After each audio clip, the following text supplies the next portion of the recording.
Flat yung motor ni Lods, hindi niya napansin. Flat. Flat.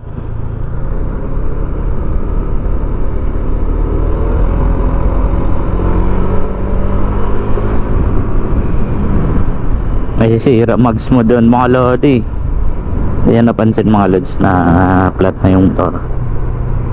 Kanyang gulong.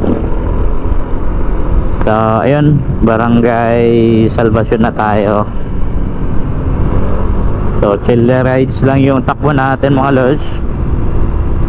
Medyo puyat pa at antok. Galing duty kagabi. Ito yung sa mga nagustuhan ko mga Lods, oh. Ang sarap niyang i-banking. Ayan. Yung saktong-sakto mga Lods sa Honda Click 160. So napakasarap niya tawag doon cornering. Kasi yung bend ng manobela nakapaganan. Yan. So para pag binangking natin, kunting tupi lang ng natin ay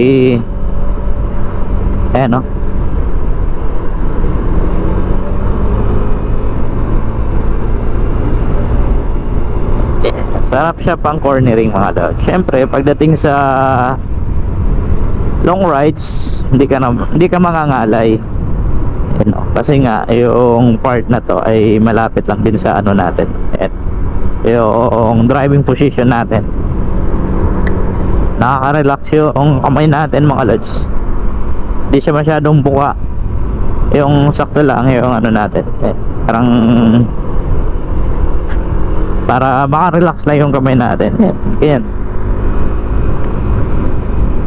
So mahirap lang nito mga Lods sa Honda Click kapag dalawa na yung angkas mo. So medyo malapit yung ng manobela. Yan, parang matutupi yung kamay mo. Tapos syempre pag mahaba yung tuhod, babangga dito sa may popper niya sa baba. So kaya hirap kapag may angkas na dalawa. Pero kapag dalawa lang kayo kasama yung OBR mo, mas maganda siya ibiyahe mga Lods. Bukod pa doon mga Lods, sobrang lambot ng kanyang shock sa harap. So kapag mayroong mga butas-butas or mga biyak na kalsada or rough road hindi mo halos mararamdaman yung lubak. Dahil nga sa sobrang lambot ng kanyang shock sa harap. At the same time, ganun din yung sa likod.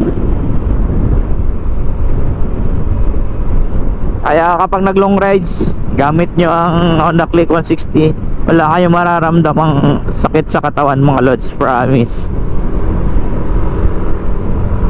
Kaya nga sa akin, ngayong nung nakaraang May mga Lods, nakaraang buwan, sobrang lalayo ng mga biyahe ko. Grabe, halos 2 beses ako mag-change oil. Halos 2 beses kami nag-change oil ng motor ko. So nakaraan, galing kaming Rizal at El Nido. So pagbalik, change oil na naman. Grabe. Kahit malinaw pa yung langis ko mga Lods, change oil ko yan kapag lumabas na oil change dito sa ating panel. So para syempre tumagal din yung mga engine natin at maalagaan natin yung makina, dahil nga sa makina lang tayo umaasa na yung performance, yung tagal ng motor natin, makina. So kapag nasira yung makina natin, wala na,